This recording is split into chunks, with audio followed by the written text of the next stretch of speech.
Okay, so we've smoothed out the overall skin tone. We fixed the blemishes. We've adjusted the kind of the shine on the skin, greasy spots. So now I want to zoom in and start to look at some closer details. And to me, these eyes, she's got very pretty eyes, but one of them is kind of shut a little bit more than the other one, almost like a lazy eye kind of thing. So we're going to address that. And then also she's got some a little bit of yellow in her teeth, and they're a little crooked. So we're going to fix that too. And there's a kind of a cheap trick that I'm going to show you that will work for this. So first of all, we have our 3 layers here, and I want to keep those, but at certain points throughout this process, you're going to need to make some edits on all of those layers versus just one or the other. So at certain points, it's helpful to create a composite layer, which is basically a copy that combines all of these layers. Now, I don't want to flatten it because I want to keep these separate in case I have to go back and make changes down the road. You always want to leave yourself an out, sort of a breadcrumb trail. So I'm going to create a composite layer, which at the top will give me a flattened layer while still retaining these. The shortcut is Shift-Option-Command-E, the super shortcut. We talked about this the other day, or in one of the other classes. On a PC, that would be Shift-Alt-Control-E. All right, and I believe it's called Stamp Visible. I think there's a way to do that up here too, but I can't remember exactly where it is. Let's see, it might be under Layer. Anyway, I'm just going to use this shortcut, but Stamp Visible is the name of it. Your book probably tells you exactly where it is, which maybe I should read a little more often. But anyway, Shift-Option-Command-E all at the same time, or Shift-Alt-Control-E on PC. And it gives me this composite layer. So all of these others are still there, but this is all that information combined into one. All right. Now, for this one, I want to look at the eyes. And the eyes look pretty good. I'm going to work on this left eye. All right. The eye looks good, but we can always make it better. So what I want to do is add an adjustment layer. All right. And I think...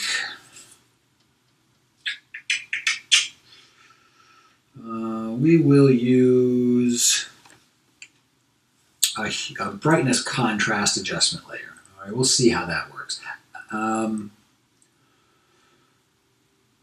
we'll try that. All right, so we're going to click brightness and contrast, and you can, I use different ones for different occasions. And what I'm looking at, I'm adjusting the whole image, but I'm actually only looking at the eye itself. All right, so I'm taking the brightness and the contrast up a little bit just to really get make those eyes pop. So now I've applied this adjustment layer to the entire image. You can see everything's brighter. All right, but now what I'm going to do is mask it, the entire thing, and paint it back in just like I did with the skin tone. So with this mask selected on the adjustment layer, Command-I or Control-I to invert it, and then I'm going to get my brush and I'm going to paint piece by piece, because what you want to do is leave a dark ring around the edge of the iris, and that's traditionally what you want to do when you're retouching eyes, because it makes them kind of stand out a little bit more. All right, now right now I'm just creating the mask, and then I can go back and tweak the levels a little bit more if I need to. Okay, then I'll zoom in a little bit more, get a smaller brush to go over the white of the eyes. Now again, I might be doing a bit too much here, but I can always take it down as needed. All right, so I'm leaving those dark edges around the iris. That looks pretty good. All right, so I'll zoom out and see how it looks. And the whites of the eyes are a bit too much, but I really like the iris portion. All right, maybe take that up a little bit more. All right, so adjusting the brightness and contrast to get it the way I like it. Now, to address the eye, again, we're going back and forth, too much, not enough. I'm going to switch my foreground and background color to black. So black's my foreground, and I'm going to get a bigger brush to paint over this partially, because I want to leave the middle part 100% visible, so you really see the brightness of the eye, but this white part is a little too much. So I'm going to get a bigger brush. I'm going to take the opacity to 50%, and I'm just going to do one swipe on the white of the eyes. All right, let's see how that looks. That's a little bit better. you can see the difference before and after. We really brightened up the iris and the white part as well, but we just don't want it to be too much. All right, so you can even do it again if you wanted to. You can go back and forth in your history panel to get it just the way you want to. You take the opacity down even more and gradually build up that effect if you want. But that's, the eyes especially, you want to pay attention to that subtle detail. All right, so I think that looks pretty good. And what I'm going to do at this point, let's take this down just a bit more. All right. So what I'm going to do at this point is actually merge this down to this layer. I could create another composite layer, but once I'm pretty happy with the way this eye looks, I'm going to merge this down, and I'll show you why. Normally, I would just leave that adjustment layer as it is, but in this case, we need to address this eye, and I have something I'm going to show you, kind of a cheat, I guess, to fix that. So I'm going to merge this adjustment layer down to layer 1. By going to Layer, make sure you have the adjustment layer selected, go to the Layer menu, and then Merge Down. Okay, so Merge Down is going to take that topmost layer and combine it with the layer directly beneath it. Now, I'm going to copy and paste this eye over to the other side, because symmetry is always seen as attractive. So to get that symmetry where we have two eyes, one's shut a little bit more than the other, which is pretty common.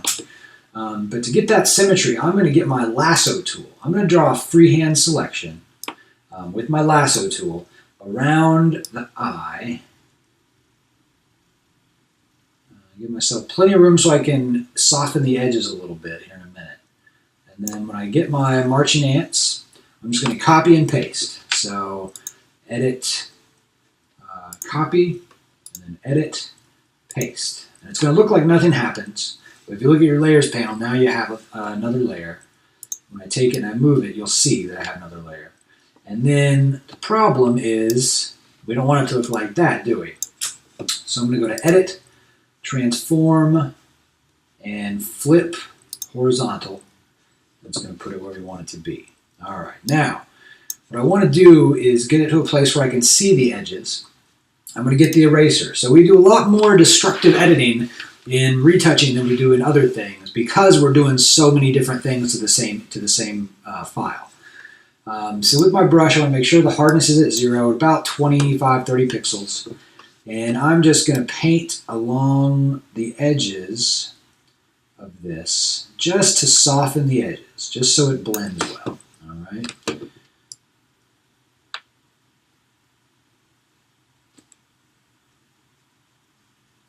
Looks pretty good. All right. Then I'll get my move tool and kind of place it where I think it should be. And this helps to zoom out a little bit so you can tweak the placement. You can use the arrow keys to tweak it. I actually think I might free transform and rotate it just a couple degrees, maybe 1.5 degrees even, to get the kind of the angle right. That looks pretty good. Let's try that once more. So I'm going to undo it, and we'll do 8 degrees. All right, that's pretty happy with me. I can tweak these things, go back and forth for hours, which is what I do on my own time.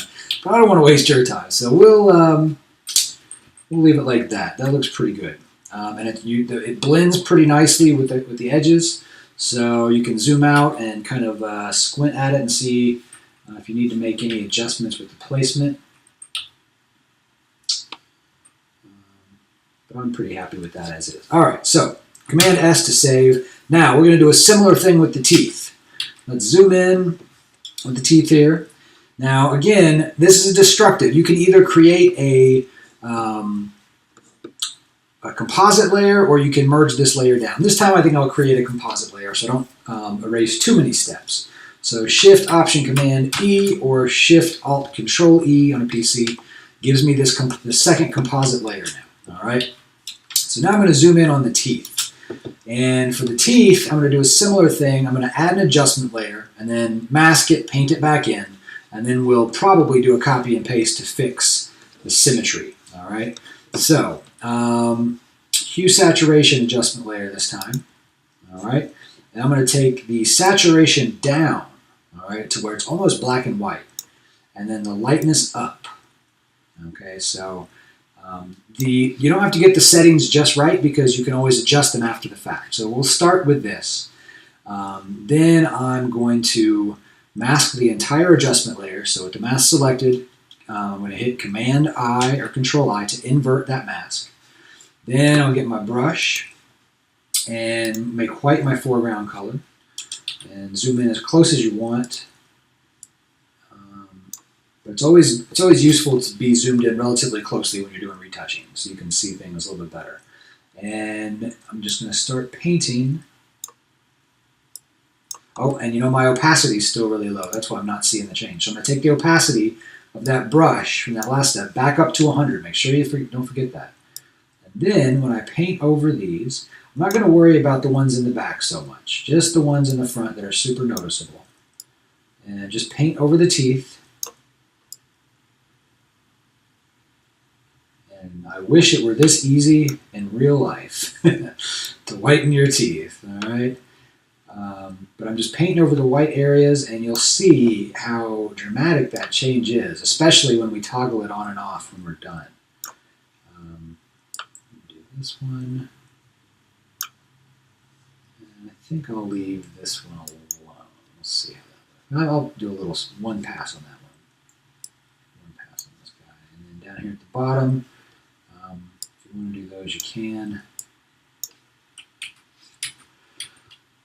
Now, we'll hide this to see how it looks, and you can see a huge difference that we've made in those teeth. All right. If you've done too much, you can take the opacity down to get it where you want to, but I like the way it looks. All right. So this adjustment layer now, I'm going to merge down whenever I get the color just right. All right. Now this is destructive, so make sure you get it the way you want it. I'm going to go to Layer, Merge Down, just like we did before with the eye. And now, again, because our teeth are kind of asymmetrical, I'm going to just try to copy and paste.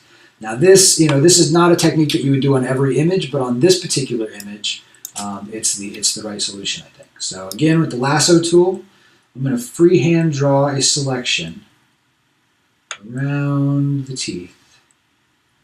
We can always erase what we need to. All right, and then I'm going to copy and paste. Edit copy, edit paste, or Command C, Command V, or Control C, Control V. Get my new layer, and then I'm going to flip it again. So you'll see that I still have this layer here. Go to Edit, Transform, Flip Horizontal, and then we're going to need to rotate it a little bit. So I'm going to Command T to free transform, or Edit, free transform, to get it where we want it. That looks pretty good. And then I'll double click to apply it. All right, that looks pretty darn good. Now, right here, I've got a line where my selection is, so I'm going to grab an eraser, and pretty small eraser, and try and erase that line just to blend it a little bit more. All right, and voila, we have a nice smile there. All right, now a really, a stickler for detail is going to say, well, these highlights, why are they like that? And we could say it's the light in the front. If you wanted to, you don't have to, but if you wanted to, you could Option click, paint over that, and then Option click and transplant that highlight. Now, does that look more realistic? It actually looked more realistic the other way. So I think I'm going to leave that alone. And we will say that now she has perfectly symmetrical teeth and eyes. And if you look at where we started, it's always kind of fun to do that by hiding these different layers. We'll see. Here's where we started. And here's where we are now. So we've done a lot of good. We still got a little bit more to do in the next videos.